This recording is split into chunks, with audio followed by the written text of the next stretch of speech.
Howdy folks, I'm Brawny Grizzly Bear, bravely biting brazen brutes. I'm Amber. And here are more brazen brutes for us to bite. We'll do it because we're right.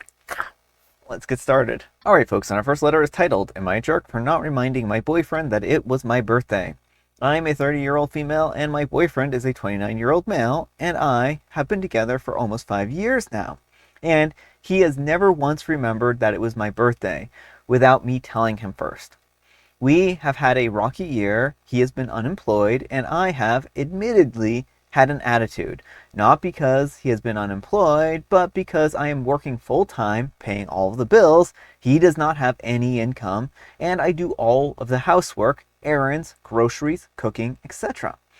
I have sat down with him several times to explain how I feel that I need help, and that I'm not in an okay place mentally or emotionally. And I feel like he's taking advantage of me. He gives me the excuse that he's also not doing okay, but then he does always promise that he'll do better, but of course he never does. Additionally, he doesn't meet any of my needs in any other way. He claims that our primary love languages are different, so it's not natural for him to love me the way that I need, physically with cuddles and hugs and words of affirmation, which leaves our relationship feeling very one-sided in all ways. Anyways, around Christmas, we had an argument about this, and about the fact that he never thinks about me. He never considers me, and he doesn't really care about making me feel special. I will admit that I have faults, but I am by no means high maintenance, and I really don't ask for anything, which I think is part of the reason that we have gotten to this point. He ended the argument by telling me that I have no idea how much he does for me, and that he's constantly thinking about me, and he tries to make me happy. So, when my birthday was approaching, I decided that I really don't want to keep doing this. If he wants to put in an effort, great. If not, whatever, nothing new. But I was not going to be the one to remind him. Well, on the day of my birthday, I got up and I started getting ready. I was going to go get lunch with my sister and get my nails done. He asked me why I wasn't working, as it was a work day, and I told him that I took the day off and I was going to go out with my sister. I got back a little after 1 p.m. and hung out at home. I read a book and made us dinner. Around 7 p.m., I received a FaceTime call from my brother. He excitedly wished me a happy birthday, and we talked for a few minutes. After I got off the phone, my boyfriend asked me if it was my birthday, and I told him it was. He asked why I didn't tell him, and I responded, I didn't think I should have to. It has been 2 days, and he's still mad at me for intentionally making him look bad, for being manipulative, and for making him feel like a bad person. Look, I know I intentionally did not tell him, and I might be, but I need to know, am I really the jerk here? All right, folks, what do you think? No, absolutely not the jerk. I mean, what he is doing here is ridiculous. You know, actions speak louder than words. He keeps saying, oh, I care about you. I do so much for you. Where is that care? Where is that doing so much? Yeah, where is he doing all this stuff? I mean, I think you should really pin down what he's doing for OP here, right?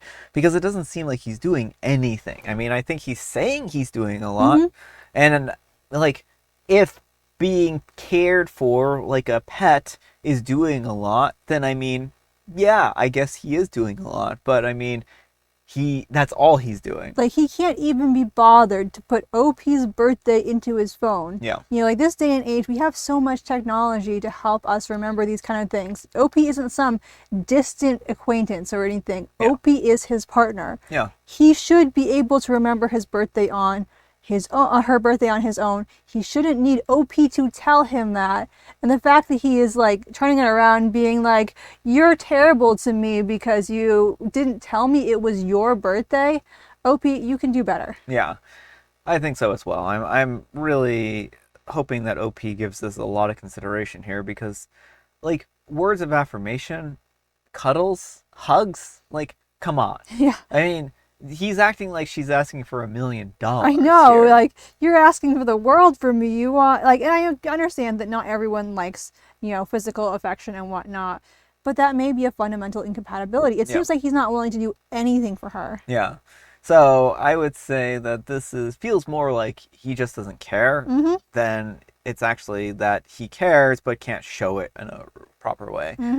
I don't know, like, Maybe couples counseling might be able to do something for this, but I would rather just see OP escape this relationship and find somebody who is actually going to care about her. Well, exactly, exactly. But let me know what you folks think. So anyhow, take care and good luck. And Ohm's Way 71 says, not the jerk. I'm sorry to be the one to tell you this, but he doesn't even like you. I know that sounds harsh, but he likes what you do for him, not you.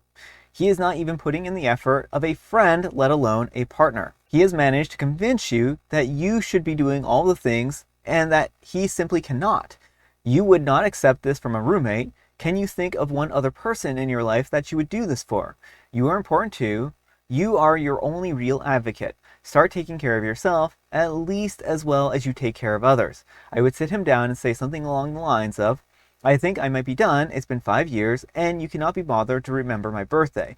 And somehow that's my fault. Everything is my fault. I'm not helping you and you are not getting happier and feel so overwhelmed. I need to take care of myself before I crash. And I'm taking some steps to eliminate anything that I don't need to be doing to free up some time and space so that I can figure out what I need to do to be okay again. I'm not going to be doing all the cooking, shopping, cleaning, laundry anymore. I will take care of my own needs and you will take care of yours. I can plan ahead for a few days so that I can just grab and go and you can do what you feel like doing. I'm not sure what else I will stop doing, but day to day, I only have the energy to take care of my own needs.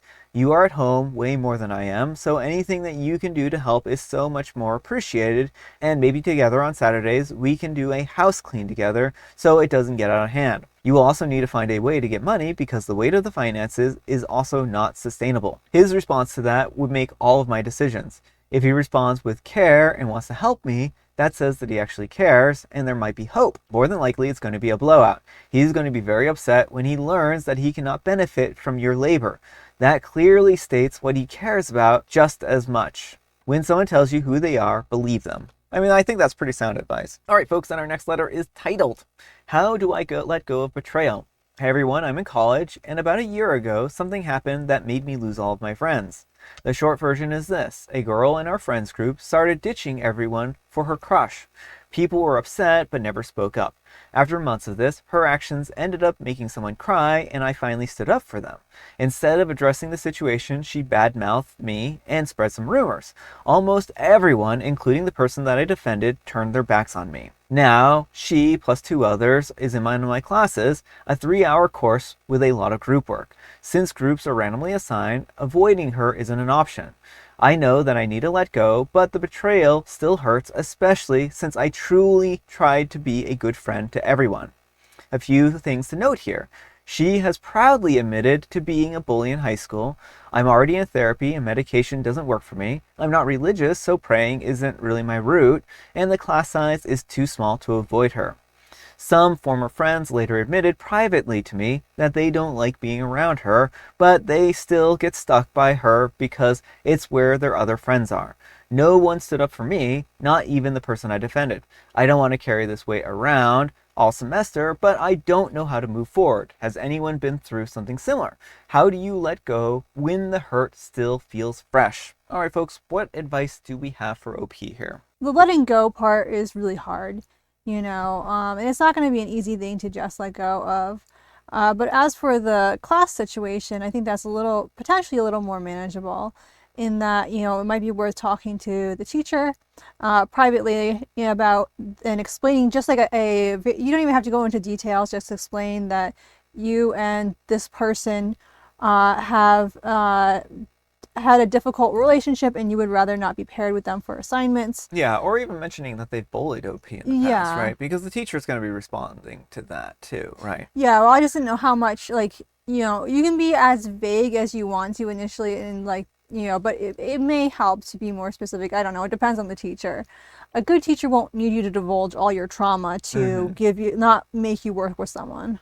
I mean, I think that's fair. As for the letting go part, I mean, I think that's really up to OP, right? Like whether or not OP wants to forgive these people or let go or, dissociate from them is really on them. Like you're allowed to be angry at people. You're allowed to avoid people and not want to be in the presence of somebody who turned your friends on you. Right. And I mean, I think what may be helpful is trying to find friends elsewhere on campus. You know, maybe if you have time to join a student group or some kind of activity, find places to meet people who aren't in this particular circle. Yeah. And you know, it may the negative emotions may fade over time if you're not constantly trying to win their approval, or you know, they're the only friends you have, and so you're in like a tricky spot. Yeah.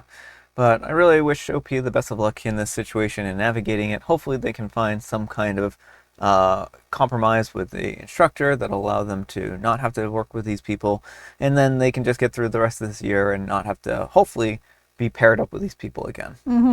But let me know what you folks think. So anyhow, take care and good luck. All right, folks, and our next letter is titled, Will I be a jerk if I bought a motion-activated door chime for my office because my partner keeps scaring me? Me and my partner both work from home. During the day, I work out of a spare room and he works out of the living room. So during these work hours, these two spaces essentially act as our two offices. I will refer to the room that I work in as my office for simplicity's sake, but it is not the exclusive use of that room, and there is a second bathroom that can only be accessed through the spare room. I scare extremely easily. I usually keep the door open unless one of us is on a call, but very frequently my husband will walk into the room and scare me really badly. Like, I'll scream and jump up for a few seconds. I genuinely cannot control my reaction. Like, I feel like I almost white out for a second. Sometimes it scares me so badly. I don't handle it very well, and a good scare will leave me shaking for hours afterwards. I know that I'm very weak to be scared and that it's an unreasonable reaction, but I genuinely cannot control it. I have some trauma in the past that contributes, but I am working with a therapist. My partner takes a great deal of offense to my reactions, even though I try to explain that I can't control them. Sometimes when he startles me like that, I'll say something like, "Why did you do that?" or "Why do you keep doing that?" as a reaction, and that hurts his feelings. I always apologize and I try to reassure him that it's not personal. It's just what comes out of my mouth when I'm scared, but I can tell that it really bothers him. I've asked him just to pause and knock before he comes in, but that's not really fair to make him stop and knock in his own house to enter a room that isn't exclusively for me. The scares are bad enough that they can greatly impact my workday. I know this is extreme, but a good scare will make me feel like my brain turns off for a little while until I get a hold of myself again.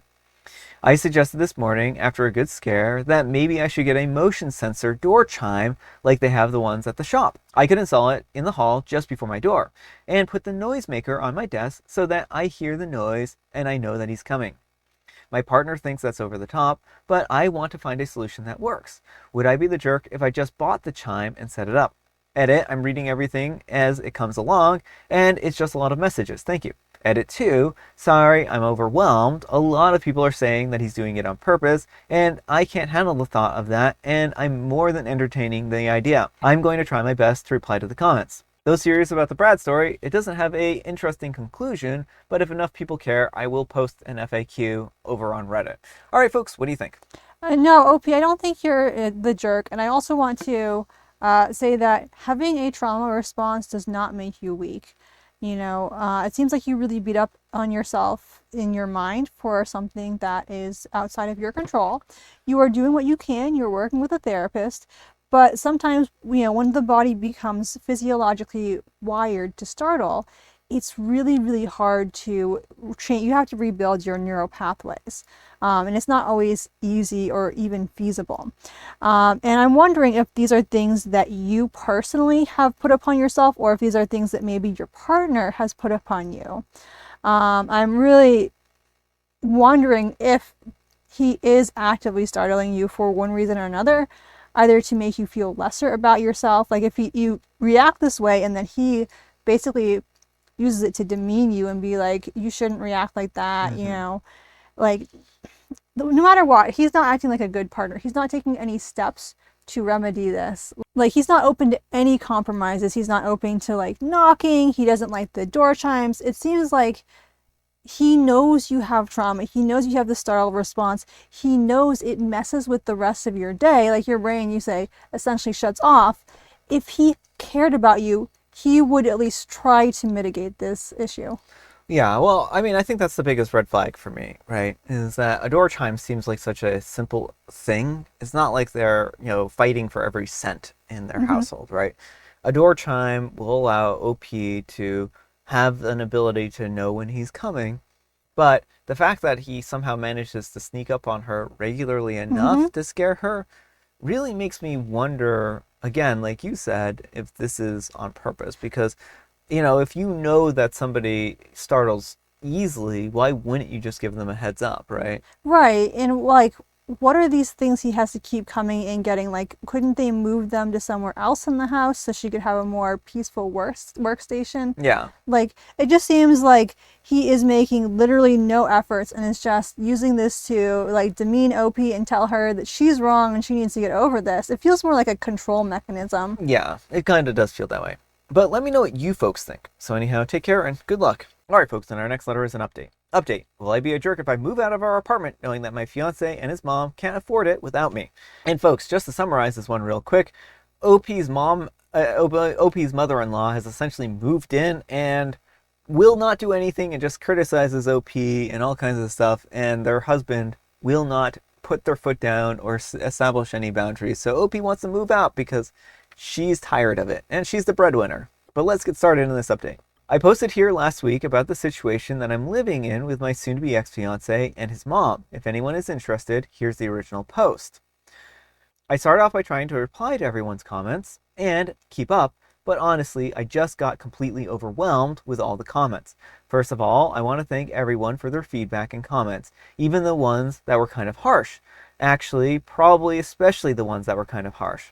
I really needed some tough love to make me realize that I was letting my soon to be ex and his mom take advantage of me. The more comments that I read, the more mad I became. Honestly, I think that I'm more mad at myself for allowing this to happen and not advocating for myself more. This past weekend, I got my soon to be ex alone so that we could talk, which actually made it harder than it should have been because his mom always tries to tag along when we do anything. Going through all the comments that everyone left and the direct messages that people sent were really helping me to decide how to approach this, and also brought up a lot of good questions that I should have thought of myself. Back to the discussion with the ex. I wanted to give him one more chance to pick us over his mom, not because I thought that he would, but just because I wanted to be able to tell myself that I gave him the opportunity.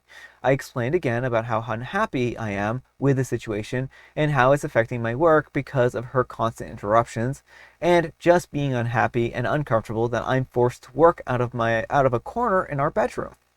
And I reminded him that until a few months ago, I was paying a majority of the rent, and being that I make so much more than him, it's really my salary that keeps us afloat. And I brought up again the way she treats me and talks to me, and he replied the same that it's always been. He agreed that it's not right how she acts, and that it's really uncomfortable for all of us.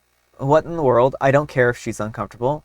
Previously, I would have just dropped it there, but this time I told him how angry and disappointed I was that he let me pay for 2/3 of the rent when she first moved in, and how unfair it was that I'm still paying for half when there are 3 people living there, and that she's the only one with her own bedroom. It was the same old story, that she has to conserve money since she doesn't have any income currently, which brought up the questions of where all of her stuff went when she moved. What money does she use for incidentals? So evidently, when she got divorced, she asked for the divorce after my ex went off to college, and it doesn't sound like her husband/ex wanted the divorce. His dad bought her out of the equity in their home.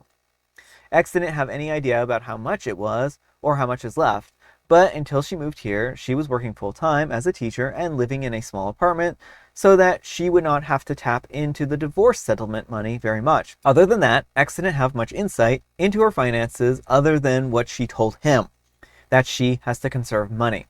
I told him straight up that I am moving out before the end of the month, and from now on I'm only paying 25%, as some of the commenters pointed out. She has a whole bedroom while I have to share with a man child, so she should have to pay twice as much. And after I have moved out, I am not paying for anything else. No utilities, no food, nothing other than rent.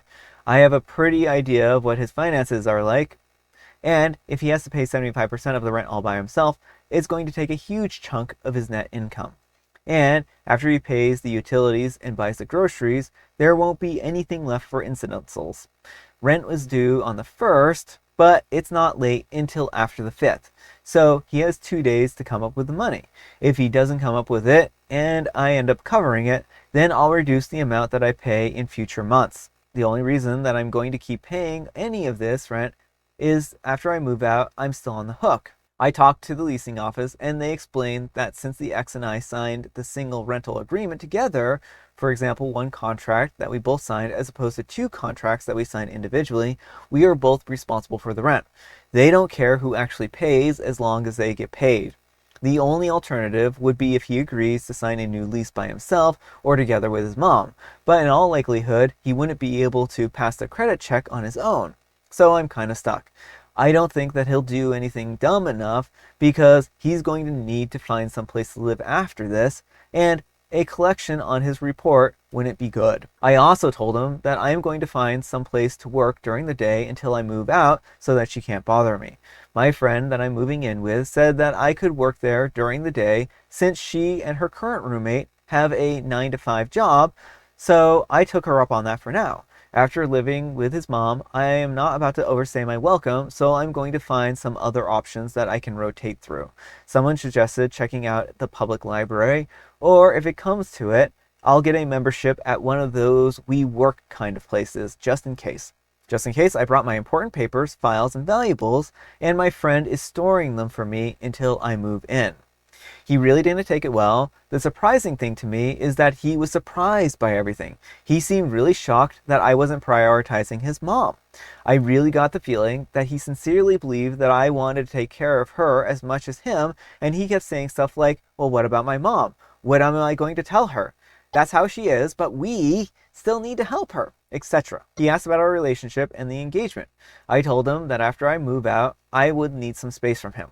In a few months, when we both had some time and space to process what happened, if we both agree, then we can talk about the relationship. But he would have to prove that he is going to have my back going forward and set some boundaries with his mom. I told him that just to avoid more drama, but I don't see a future which we are together. I told him that he needs to tell his mom because she's not my responsibility or problem, and she'll know something is up when I start moving my stuff out. He hasn't told her what's going on yet, but this weekend I'm going to start moving my things so he doesn't have much time. My friend's current roommate starts a new job in another state on the 3rd, so in reality, I can probably move in 2 to 3 weeks, just depending on when she actually leaves. I don't expect him to do anything bad other than sulk and complain, but if he does do something stupid or doesn't pay as part of the rent, the ace up my sleeve is that the leasing office has his mom moved in, which is prohibited on the lease. Honestly, getting evicted would solve a lot of my problems right now, so it's a pretty valid threat, I think. Now that I've mentally and emotionally separated myself from him and his mom, I'm looking forward to her reaction when he tells her what's going on. If it gets too ugly, I'll find a cheap Airbnb or a hotel or something like that. I've had some friends, including the one that I'm moving in with, offer to let me couch surf for a few weeks, but I just can't do that to someone else. So that's it. I'm leaving and I really don't care how that affects them. All right, folks, what do you think of that update? Well, I'm glad that OP is getting out of there, and I wish OP the best of luck on their next living situation. Yeah, I mean, I'm glad that OP actually handled this in a really smart way. Like, she told him that, oh, we just have to reevaluate the relationship in a couple of months, which is going to keep him incentivized if he's really invested in this relationship to actually not mess things up in a monumental way. Mm-hmm. So I think her holding her cards close to her chest was a really good idea in this particular case. Explaining it in the way that she did, I think is really good. Having the, ace up her sleeve with the whole mom moved in type of situation and it being against the lease, that's a really valuable, position that she has. So I think that she set herself up really well all in all. So I think that they can't get away with any misbehavior. But let me know what you folks think. So anyhow, take care and good luck. All right, folks, it is tea time. Grab your beverages of choice. I've got some tea right here, and Amber, she has a joke that she's flipping through the pages to find. What might you call a nip from a vampiric flying children's toy? A nip from a vampiric flying children's toy, I would call probably not a nip of alcohol. A kite bite. Oh, a kite bite. That's interesting. And today is National Kite Flying Day. Ah, so go fly a kite. But make sure it's not a vampire in disguise. And make sure to do it in the wintertime with no real protection Do from the not elements. do this. Do not do this. This is Brian's bad advice. It was cold out. It's been cold out lately. It's probably very cold today, so don't do it. Yeah, you know how they do those polar plunges? We're doing the kite flying version No, of we that. are not doing that. Yes, we are. Tomorrow. No. And I have licorice spice. Alright folks, that's all the time we have for today. Thank you so much for watching. Happy Spectacular Saturday, folks. I hope your Saturday is off to a spectacular start. Amber, we need some kind of moral advice and or guidance, and please have it on being a terrible partner. Don't be a terrible partner. You should actually listen to your partner, hear out their concerns, and try to treat them in a way that is respectful and kind. And not like just forget their birthdays and move in your mom without really having any game plan and all that kind of stuff. Yeah, or an alternative take is scare your partner often. No, and don't always. do that. Don't way, do that. They're living on the edge of their seats. No. Thanks so much for watching, and we'll see you all tomorrow. Bye. Just don't say the bad stuff you said about the audience, Amber. Yeah, I didn't say anything bad about the audience. I know your shenanigans. People, you're cool. Brian is just being weird and trying to make me look bad. He's jealous that you appreciate me. Thank you for your appreciation. He wants to be the only one you like. Yes, my jealousy runs deep. Howdy, folks. I'm Brawny Grizzly Bear, bravely biting brazen brutes. Howdy, folks. I'm Brawny Grizzly Bear, bravely biting brazen... Howdy, folks. I'm Brawny Grizzly Bear, bravely biting brazen boots. Brutes, not boots. They're brazen boots. I told him straight up that I am moving out before the end of the muff. Before the end of the muff. Like, really, Brian?